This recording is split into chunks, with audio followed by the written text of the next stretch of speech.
In the last episode, we journeyed back to January of 2007 to look at the first wave of Exo-Force's Golden City era. As is still pretty standard practice for LEGO themes today, the following summer wave introduced larger sets to complement the winter lineup. That summer of 2007 brought 4 new sets in total to Exo-Force, expanding on the story of the battle for the Golden City. It's a story thoroughly documented in both the online comics, but also within 2 short novels, Ghost of the Past and Race to the Golden City. Ghost of the Past is actually a fascinating read that I would recommend checking out. Not only does it dive very deeply into the lore of this world, but it also gives you a compelling story about how Hayato and a robot team up to overcome a greater evil. Funnily enough though, the comics and the books provide conflicting accounts of the Exo-Force tale. Ah yes, Exo-Force is a bit of a mess sometimes, but it's a beautiful mess, and I can't wait to share this next chapter with you. So hey, let's take a closer look.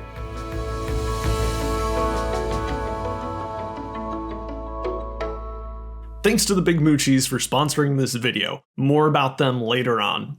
Our journey into Wave 4 begins with probably one of the coolest battle machines throughout the entirety of Exo-Force, and that's the Aero Booster. It's got a total of 312 pieces and would have cost $29.99 back in 2007 when it was initially released. This set in particular is really interesting because the Bricklink prices for it seem absurdly inflated compared to most of the other Exo-Force sets. At least at the time of recording this on Bricklink, a new set is going to set you back $225 about, whereas a used version is a much more manageable $65. I just don't get this one sealed, I guess. In the Exo-Force lore, Sensei Kaiken commissioned Ryo to build this battle machine, based off blueprints provided by the Golden City's computer. And this battle machine becomes quite unlike any of the others that we've seen up to this point. You get a fairly standard blue battle machine mech up front,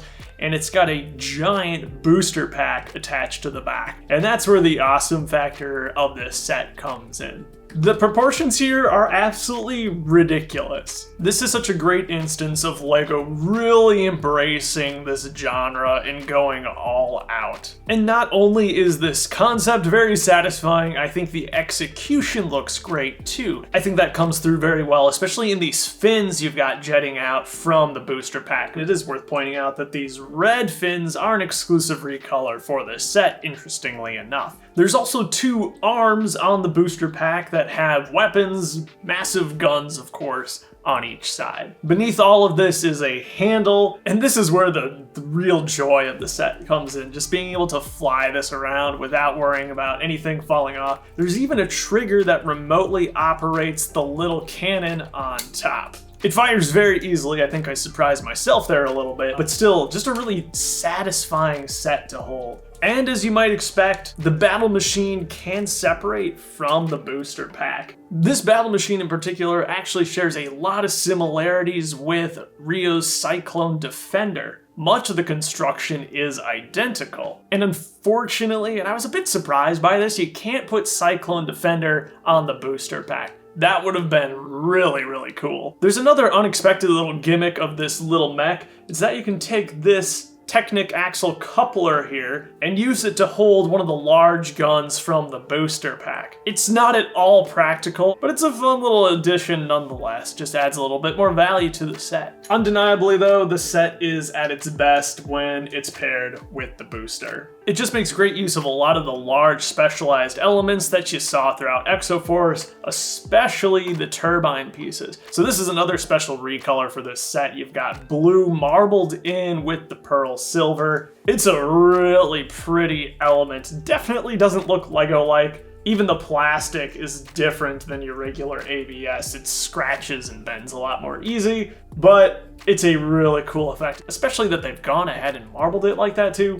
Really awesome. In case you didn't tune into the last Revisiting Exo-Force video, we'll take a quick look at Hayato 2. This is his 2nd generation outfit, and it's got a lot more gold printing on it. The hair and the double-sided face print do remain the same from 2006's sets. This version of the figure was also included in the Golden Guardian. Hayato really got the best battle machines this season. While I wasn't able to afford a brand new sealed copy of the set, I did find a brand new instruction manual, and there's a bit of a surprise in the back here. That's a comic documenting at least part of this wave's story.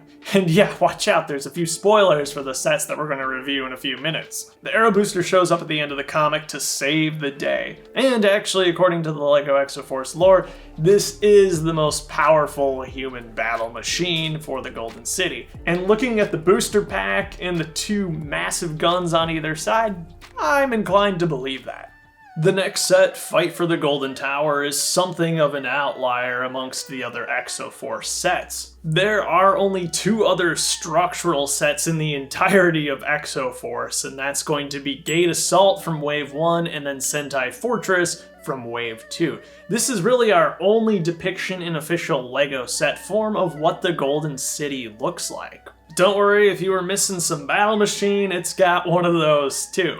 The set altogether has 571 pieces and would have cost $49.99 back in 2007. A sealed copy costs about $125, but a used one could be purchased for $75. I believe I bought this one for something like $60, which was a pretty good deal. That's probably less than its inflation-adjusted retail price. We're going to take a look at the Sonic Raven here first, which is the bad guy vehicle. It's definitely worth taking a look at this figure. I do believe that these robot molds are the best the company has ever produced. Lots of specialized pieces. Remember that even the arms that are still in production today were produced originally for the first wave of Exo-Force. Since 2008, unfortunately, the legs and body have been discontinued. The precious metal coloring, the exquisite level of detail, I don't know, it just makes these guys really, really special. The Sonic Raven definitely serves as a part 2 to Sonic Phantom from Wave 1 of Exo-Force.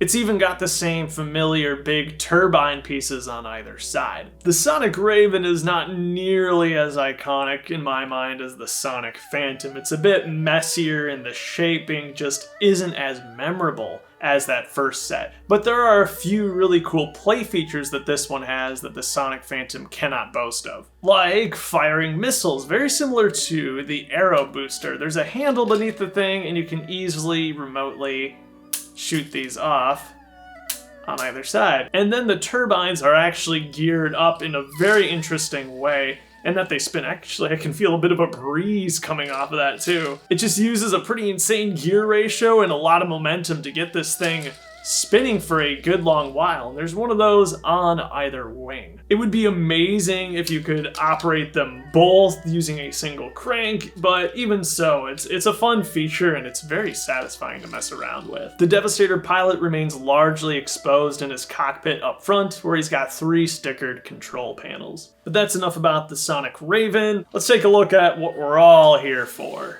The Golden City Tower. Much like Sentai Fortress in the first year of Exo-Force, I feel that the Golden Tower really perfects the Exo-Force structural aesthetic. It blends a lot of the familiar elements that you see throughout the battle machines into a recognizable building. There's so much Technic integrated throughout that it doesn't feel too different than building a battle machine. But of course, I really need to highlight the new minifigure included here, and that's Hitomi. Canonically, Hitomi is the granddaughter of Sensei Keiken, and it's always been her dream to be a member of the Exo-Force team. However, Keiken fears for her safety and instead gives her the relatively safe job of guarding the Golden Tower. Since it's in the heart of the city that's surrounded by Exo-Force pilots, nobody's gonna get that far in, right? Well, somehow the Sonic Raven certainly did. Hitomi is exclusive to this set, making her probably the rarest LEGO Exo-Force figure. She wields 2 pearl gold katanas, a fairly common part today, but back then they were probably brand new to this set.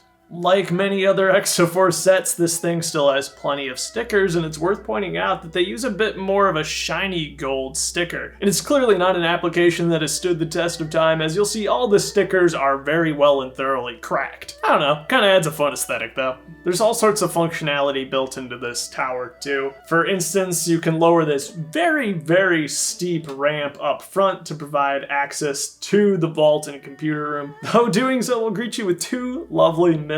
But if you're able to get past those, you'll find the vault and the computer itself. So, what's in the vault, you might ask? Is that Big Moo cheese? Okay, let's face it, your golden tower probably doesn't have cheese inside of it. But today's episode is sponsored by the incredible folks at the Big Moo. Just because we live in a world where it's hard to find Exo-Force sets, that doesn't mean it's a world where you need to struggle to find some delicious, cheesy goodness. Whether you're in need of a quick snack break from a long day of sorting, or you're just looking for the perfect complement to your favorite meal, the Big Moo cheese has got you covered. This isn't any ordinary cheese though. I mean, look at the size of these bad boys. Whether you grill it, bake it, or fry it, you're gonna love it. These caprese crostini are just one of the many delightfully simple recipes that the Big Moo cheese has on their website. The first take of this shot was so badly out of focus. I guess that just means I get to eat more. The Big Moo is available in store in the specialty cheese section and also online. If you want to support Cheesy Studios by literally eating cheese, head on over to thebigmoocheese.com and use the code CHEESY10 to get 10% off your order. Thanks to the Big Moo for sponsoring this episode, and now back to the video. Okay, so actually in the vault there is a single code, but this gives you a place to store the other codes that you collect from all the other battle machines in the Golden City era of Exo-Force. This first floor also doubles as a computer room though, and you can view putting them in the vault as entering a code into the computer to provide blueprints for future battle machines to the Exo-Force team. A play feature that goes unexplained in the official product description is the ability for the whole floor to kind of catapult up. It's only held down by a single jumper and can easily fall in. Perhaps this is a punishment for entering a fake code, or maybe it's just another defensive measure against the robots. I mean, your imagination is the limit here. The second floor is a lot simpler. You can actually remove it altogether. It's not studded down or anything. It just slots into place and rests on some tiles. This is more of a training room, and it's a place where Hitomi can also put her swords on the wall if she needs to get in and pilot a battle machine or something. And then up top, we get the very minimalist roof. These gold fins are set exclusive, and you'll see some more stickers on them. And then attached to a ball joint is another huge missile. Hopefully Hitomi can use that to take down the Sonic Raven. This set is really a standout, not only because it is one of the few structure appearances in Exo-Force, but also because I feel it's executed exceptionally well.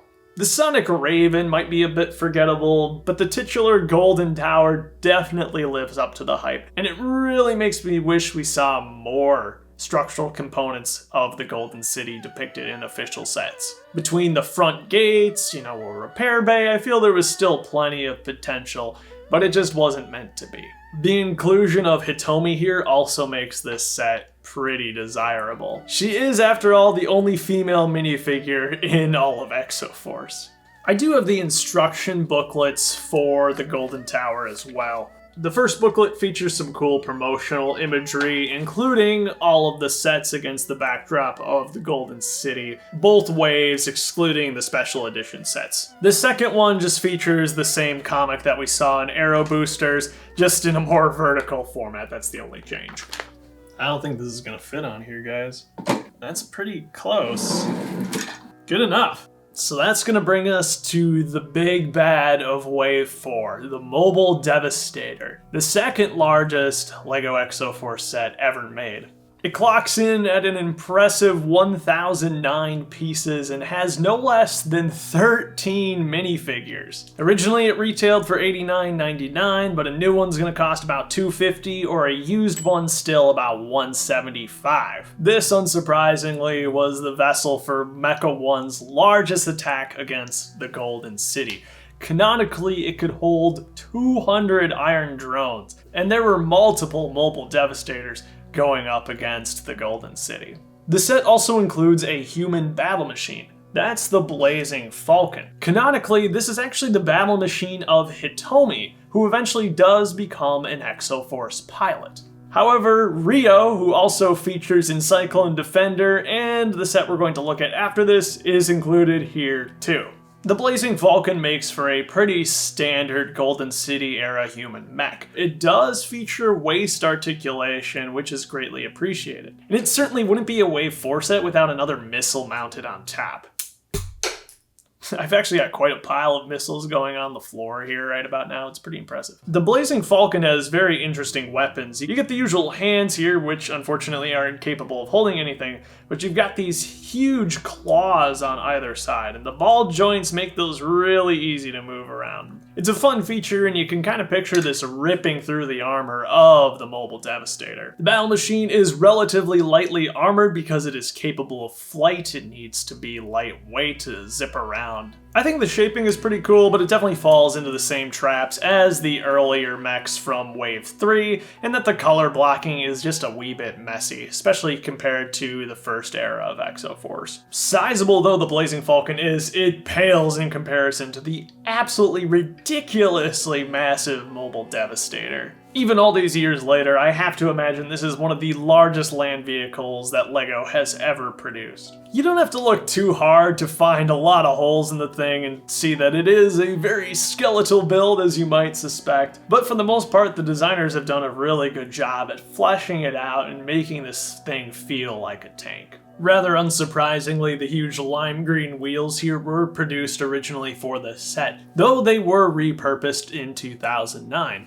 Once for a set that we've actually already covered on this channel, that's the underground mining station from Power Miners, where it was a big flywheel for the bucket carrying mechanism there. Put it in an Exo-Force set Mobile Devastator, and that's where mine is from. So my poor Mobile Devastator sitting over there with only 3 wheels. And then it was also recolored in black for a Bionicle vehicle. And even though I'm not a big Bionicle guy at all, the Bionicle Vehicle series is spectacular. The Mobile Devastator does serve as like a mobile headquarters for the robots. And because of that, pretty much everybody is here. You heard I said 13 minifigures, right? I know we took a look at Rio, but there's a lot of robots in this set. There's no 200 Iron Drones, but there's a very effective 6 included in this set, along with 3 generic Devastators, and then of course you get Mecha 1. This is actually going to be his last appearance ever in Exo-Force. As leader of the robots, he is driving the machine from the front cockpit. But where is everybody else, you might ask? You can find 3 Iron Drones on each side of the vehicle in these really cool unfolding sections. With these bits of the vehicle expanded, you can really see how this is very much a mobile HQ. In these sections, you'll also find our last 2 minifigures, the skeleton corpses. It's a very similar situation to Shadow Crawler from the wave before. Absolutely terrifying. I can't believe they decided to include not 1 skeleton in here, but 2. 2000s era LEGO was absolutely unhinged sometimes. For your Iron Drone infantry, you actually get enough weapons for all of them to hold, which is a great inclusion. There's just very much an emphasis on play in all these Exo-Force sets. You really love to see it. And you'll even notice at the bottom, there's Devastator legs. That's because, much like Mecha 1 in Striking Venom, to fit some of the Devastators into their vehicles, they need to have their legs removed. And if you remember from my revisiting Exo-Force Wave 2 video, it was kind of a huge controversy that the Striking Venom didn't originally include legs for Mecha 1. You can tell LEGO is very much reacting to that feedback here and making sure you could make full robots with this set, even if they don't need their legs to pilot their vehicles.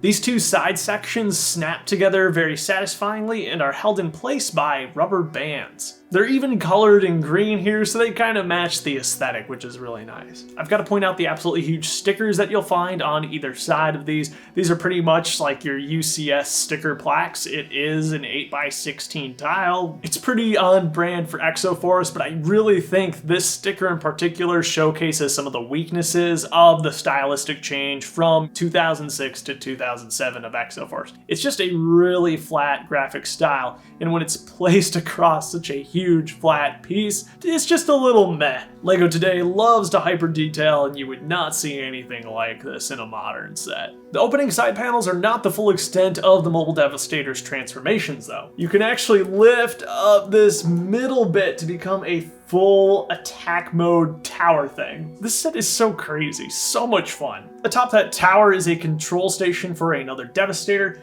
and then you get 2 flying vehicles too. These are the ones where the Devastators don't have legs. I actually really like the design of these little flyers. They're super angular and make great use of very, very few parts. And if you wanted to, you could pull the Devastator out, attach the legs from elsewhere in the vehicle, and then you have more infantry too. Lots of great options here. The tower is absolutely decked out in weaponry too, including 2 Zammer Sphere launchers from Bionicle. They're mounted on ball joints, so you get a huge range of motion with that too, especially when the whole thing is lifted up like this. And while it's a bit hard to showcase on this table because this thing is just so huge, I definitely want to highlight the drivability of this thing. There's some really cool techniques used to make this thing really, really agile and steerable. And especially for the younger kids who this massive thing was aimed towards, this had to be a delight to move around. Thanks to its Technic frame, it holds together really well. And even though, yeah, it's got a pretty wide turning radius here, you can get it most anywhere you need it to go. It's pretty hard to imagine these days that 90 bucks could get you this far. It was a very different time at LEGO. If you've watched enough of these revisiting videos now, I think you realize that I miss this. I'm glad I got to grow up with sets like this. Sets that were almost as big as me that didn't completely and utterly break the bank. There's an art to this. Yeah, it's not the most beautiful set ever, but it is crafted with a skill that I feel, for the most part, the LEGO group has lost somewhere along the way. This, in fact, reminds me a lot of the armored drilling unit from Mars Mission. A huge model that's really skeletal on the inside, but super enjoyable to mess around with. Just absolutely loaded up with incredible play features that make it a really memorable set. I think this era of LEGO, that 2000 to 2010 time, proved that you could make a set that was bigger and was better for it. Up to this point, every wave of Exo-Force has had a limited edition, special edition set. Wave 1, that was the incredible Supernova. Wave 2 had the Bridgewalker versus White Lightning, and Wave 3 had the Golden Guardian. Wave 4 also gets a limited edition set, and it's probably one of the rarest of the Exo-Force theme, and that is Combat Crawler ×2. This set has 581 pieces and would have been released a few months after the other Wave 4 sets, this time in September. It definitely draws a lot of inspiration from Striking Venom, but this time modernized for the Golden City era. The set once again includes Rio atop what is probably the most ridiculous battle machine. It's more of a flyer, I guess, in the entirety of Exo-Force. In true Wave 4 fashion, the chassis of this little flyer is, you guessed it, a missile launcher.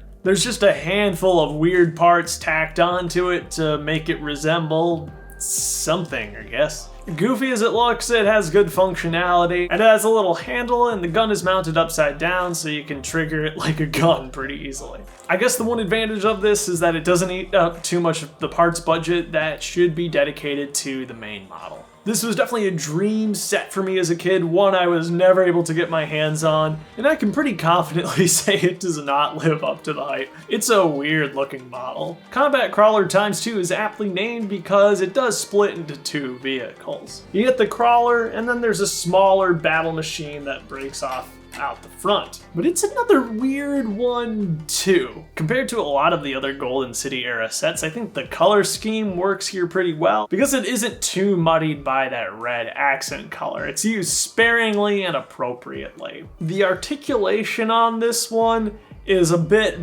baffling though. I mean, take a look at these weird knee joints. They enable you to get some pretty sick running poses, but in terms of functionality, it's not good for about anything other than doing the limbo, I guess. The legs are strangely armored by these fin pieces as well. They're not hinged, they're actually just plated onto the sides here. You've got some sharp claws, much like the Iron Condor from Wave 3, but pretty much the only weaponry the battle machine has are an absolute ton of missiles up top, which I guess is a nice touch, but it's such a weird setup. But just standing on its own, it looks pretty cool at least. It's piloted by one of the red Devastators, who is definitely worth taking a look at again. You get that dual injection molding here to create almost that marble effect that we saw on the turbines from earlier. It's really, really cool, especially considering it's a transparent red, not your regular old standard red. Parting this set together was especially challenging as it is so rare. It's very difficult to find many, especially the stickered elements included here. But I am happy to confirm that at least for this breakaway battle machine, I do have all the stickers accurately represented. Another rare part is going to be this black Technic axle included in the back, which is only included in a handful of Bionicle sets outside of this and goes for a pretty penny on Bricklink.